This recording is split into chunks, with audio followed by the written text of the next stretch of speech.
India में लोग car खरीदते वक्त एक ऐसी गलती करते हैं जो उन्हें लाखों का नुकसान करवाती है और उन्हें पता भी नहीं चलता। लोग कार चूज करते वक्त लॉजिक नहीं इमोशन यूज करते हैं। गाड़ी बड़ी होनी चाहिए, सनरूफ होना चाहिए, रुतबा बनना चाहिए, लेकिन ये बिल्कुल गलत है और इसी चक्कर में लोग फाइनेंशियली ड्रेन हो जाते हैं। मैंने कार बायर्स को एनालाइज और ऑब्जर्व किया और रिजल्ट्स शॉकिंग मिले। ऑलमोस्ट किसी को भी कार चूज करने का सही मेथड नहीं पता था। अधिकतर लोग 3 बड़ी गलतियां कर रहे थे और थर्ड मिस्टेक एग्जैक्ट रीजन था जो सबको फाइनेंशियली ड्रेन कर रहा था। वेलकम टू कार मास्टर बन जाओगे सीरीज एपिसोड 2, जहां आपको A to Z जानकारी मिलेगी ताकि आप चूज कर सको अपने लिए एक परफेक्ट कार। एडवांस इंफॉर्मेशन में जाने से पहले बात करते हैं फाउंडेशन की, यानी हमारी नीड्स की। हमें कार चाहिए क्यों? Step 1, identifying passengers. क्या कभी आपने ये सोचा है कि मैक्सिमम टाइम मेरी कार में कितने लोग बैठेंगे? बहुत से लोग इसे इग्नोर करते हैं, लेकिन अगर आप सिर्फ 3 जन हो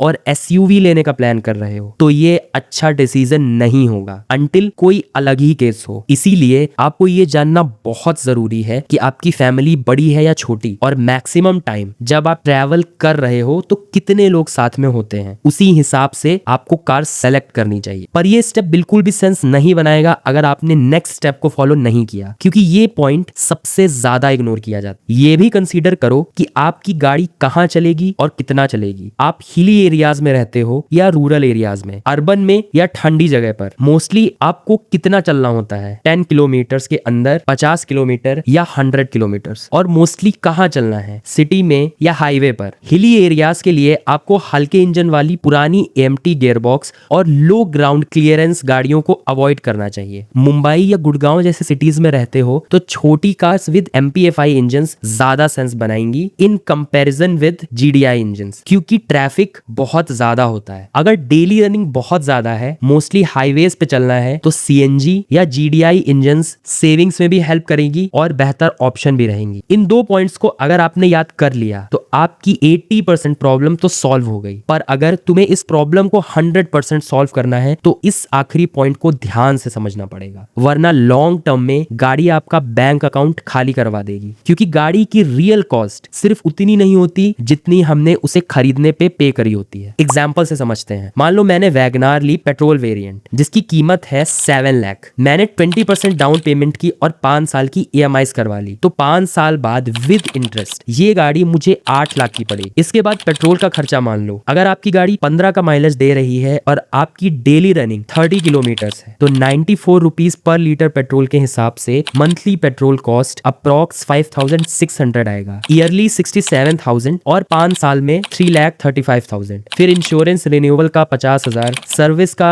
और मेंटेनेंस का 80,000 मान लो, तो टोटल एक 7 लाख की कार लॉन्ग टर्म में आपको 12 to 13 लाख की पड़ेगी। लेकिन इंटरेस्टिंग बात यह है कि कुछ लोग सेम बजट में स्मार्टर डिसीजन लेके आधा पैसा बचा भी लेते हैं। कैसे? वो डिपेंड करता है इस डिसीजन पे कि आपके लिए एक न्यू कार बेस्ट रहेगी या सेकेंड हैंड कार ज्यादा सेंस बनाएगी। आपके इस सवाल का जवाब एपिसोड 3 में मिलेगा, सो स्टे ट्यून्ड।